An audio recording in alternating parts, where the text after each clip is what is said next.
Nous sommes ravis effectivement de signer ce partenariat avec la Fondation nationale des musées à l'occasion de la visite du ministre Le Drian au Maroc. L'objectif de ce partenariat est au fond de structurer un réseau d'experts dans la gestion du patrimoine culturel en Afrique, donc au Maroc et puis dans un ensemble de pays d'Afrique subsaharienne et d'Afrique de l'Ouest en particulier. Et d'une certaine manière, on voit bien que ces questions sont aujourd'hui des questions fortes dans le contexte que nous vivons.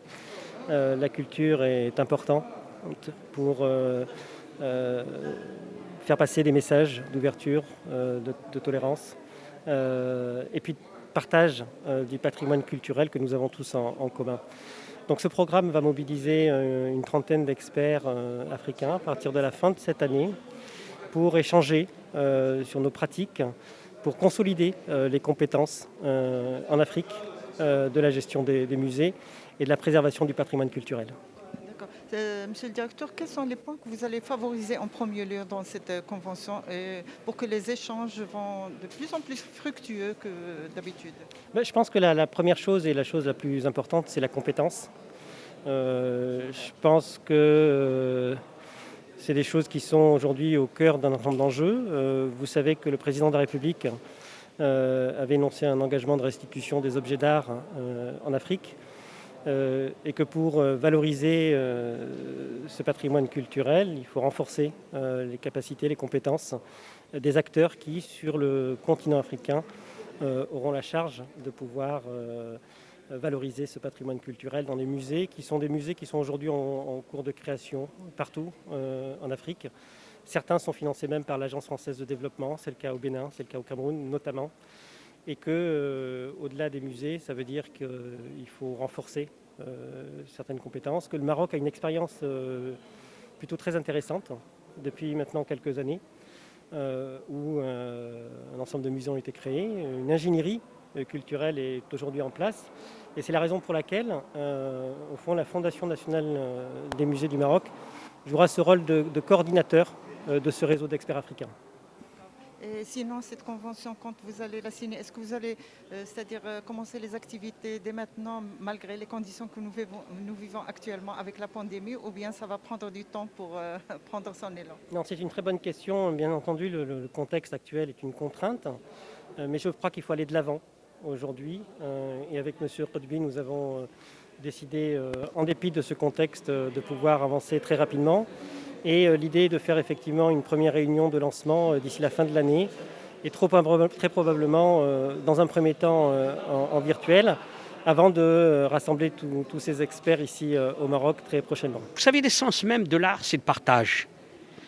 Partager un savoir que la Fondation nationale des musées a acquis.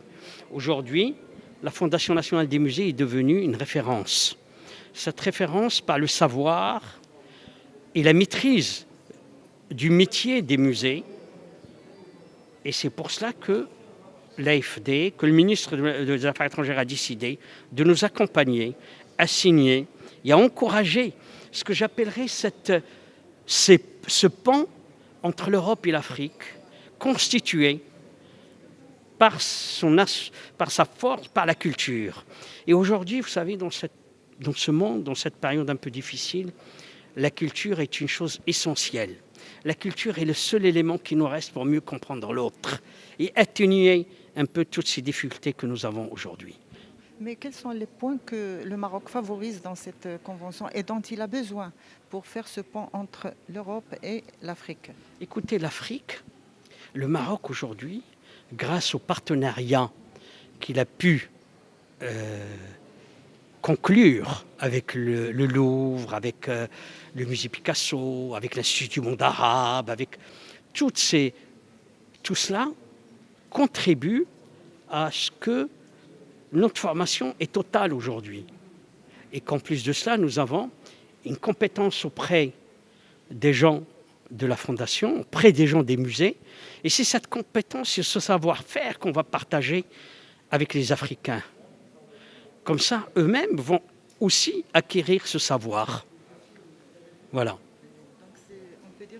on peut dire que c'est à travers le Maroc que ce pont va se faire, on peut le dire. Écoutez, c'est un pont que nous allons construire avec l'AFD et avec l'État français et le Maroc, associés tous les trois. Ça veut dire que c'est une reconnaissance aussi de cette diplomatie culturelle qui est essentielle.